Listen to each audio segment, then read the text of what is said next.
За баярлалаа. Төсвийн тодтол хийж тусаар хэлцэж байна. Төсвийн тодтол хэлцэнэ гэдэг нь мэдээж баг төсвүүдээр орлого тасарч байгаа учраас л энэ тухай орлогын тухай яриад баг өрн төстөн болов гэж л ойлгож байгаа. Тэгэхээр Монгол Улсын төсөв бүрддэг, орлого бүрдүүлдэг хэсэг гэвэл хуруудараа тоолчих цөөхөн зүйлжин дардаг баг. Тэгэхээр энэ тухай л асуух гэсэн юм. Төсвийн төслөөс харахаар оны эхний хагасчлалын байдлаар 3.4 их 80-ийн орлого олно гэжээд нийтдээ дахиад бүтэн жилээр 10.7 их 80-ийн орлого олно гэжээ. Энэ өөрөө боломжтой юу? Хоёрдугаар хагас нь улам хүндрэлтэй байж болох хоёрдугаар хагас эхний хагасаас бүр үеийг орлого олох боломжтой гэжээ. Энэ дотор ингээд задлаад харахаар ганц хоёр тоо байна. Аж ахуй нэгжийн орлогын татвар эхний хагасчилд 900 тэрбумыг олцоод байхад хоёрдугаар хагасад 2.6 их 80 гээд төсвийн орлогоор тавьсан байна л да. Эхний хагасчилд 900 тэрбум, хоёрдугаар хагасад 2.6 их 80 гэдэг чинь баг 3 дахин шахуу аж ахуй нэгжүүд тийм их өндөр ашигтай ажиллах юм уу? Хоёрдугаарт нь дахиад төсвийн бүрдэлтэн дээр хамааралтай нэг зүйл нь нүүрсний орлого татвар маа төсөвт нөлөөтэй баг. Тэгэхээр нүүрсний бодит хэмжээг хэд гэж авсан бэ? Тоо хэмжээг өнгөрсөн эхний хагасчилд чинь баг 20 гаруй сая тонн гарах ёстой гэж байгаас 8 билеттэй байгаа. Тэгэхээр одоо үлдэх хагасд хэд гэж авсан бэ төсөвдөр. Гуравдугаарт нь зэсийн үнийг хэд гэж авсан бэ? Энэ өөр гол нь эдгээрийг асуугаад байгаа хэр зэрэг бодиттой төлөвлөсөн бэ? Орлогч нь дахиад асуудал үүсэж, дахиад тодголын асуудал, хүндрлийн асуудал гарах юм биш үстэй гэж. Дахиад дөрөвдүгээрт нь Монгол Улсын төсвийн тухай хууль олон зүйлээр тэр тогтворжуулалтын сан гэдэг хүндрэлтэй үед ашигладаг сан гэдэг нэг зүйл байгаа. Тэнд дэр нь хэдий хэмжээний мөнгө хоримтлагдсан байгаа вэ? Тэндээс ийшээгээ ямар мөнгө шилжиж орж байгаа вэ? Гэт энэ нэг дөрвөн асуулт асууя. За өөрлөө одоо сайд. За зөвхөн гişийн асуултанд хариулъя. Их тодорхой асуултууд асуулаа. Ер нь төсөв тодтогч байгаа гол шалтгаан бол ковид юм байнамаа гэдэг би энд нэгдүгээр тонцож хэлмээр байна.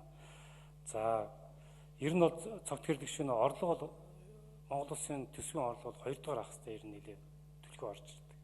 Нэг. Хоёрдугаарт нь татврын шин хуулиар нэлээд олон аж ахуй нэгжүүд жилд 2 удаа тайлагна. Хагасчлаар урд нь нэг 8 нэрийн барааж байсан үйлрэл болгон тайлагнад байсан болцсон шүү дээ. Жижигүүд нь 1, зарим нь 2, тэгээ томоохон 4 тайлагнад. Тэгэхээр нэлээд олон аж ахуй нэгжүүд бас жилд хагасчлаар тайлангаа гаргах. Үүний дараагаар одоо татвараа төлөө явах учраас бид нэр хоёрдугаар хагас дээр нэлээд орлогоос таны хэлдгээр 2.2 одоо их 80-аар тавьсан гэдгийг би хэлмээр байна. За нүүрсний гаргалтын хэмжээ бол нэлээд таар байгаа. Гэхдээ сүүлийн үед бол энэ манай уул уурхай яам, гадаад хэргийн яам, за холбогдох яамдууд бол нэлээд сайн ажиллаж байгаа. Ингээд нүүрсний гаргалтын хэмжээ бол аажмаар нэмэгдээд явж байгаа.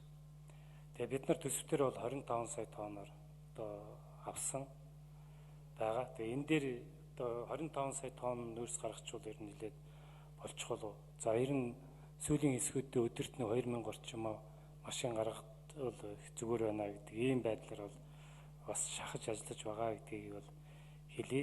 За зэсийн үнийг бол бид нар 6400-аар бол тооцсон байна.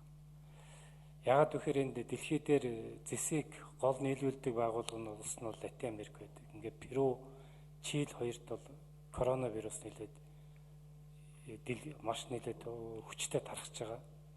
Тэр тусмаа уурхаанууд дээр коронавирус гарчихсан учраас энэ хоёр улсын үйлдвэрүүд зарим нь зогссон, зарим нь хагас хүчин чадлаар ажиллаж байгаа учраас зэсийн одоо үн дэлхийн зах зээл дээр 6400 болж өссөн байна. Тэгэхээр эндээс бид нар юу гэж сургамж авч байгаа, юу гэж бодож байгаа вэ гэхээр ер нь энэ Латин Америктгийн зэсийн үйлдвэрлэл бол нэмэгдэхгүй юм байна гэдэг нэг.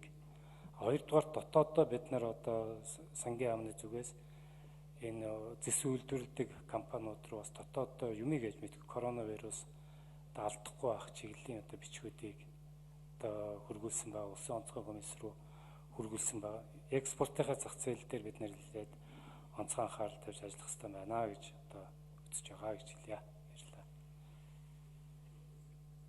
Тэгээ тогтворжуулалтын сан дээр 200 хэд байдгүй лээ.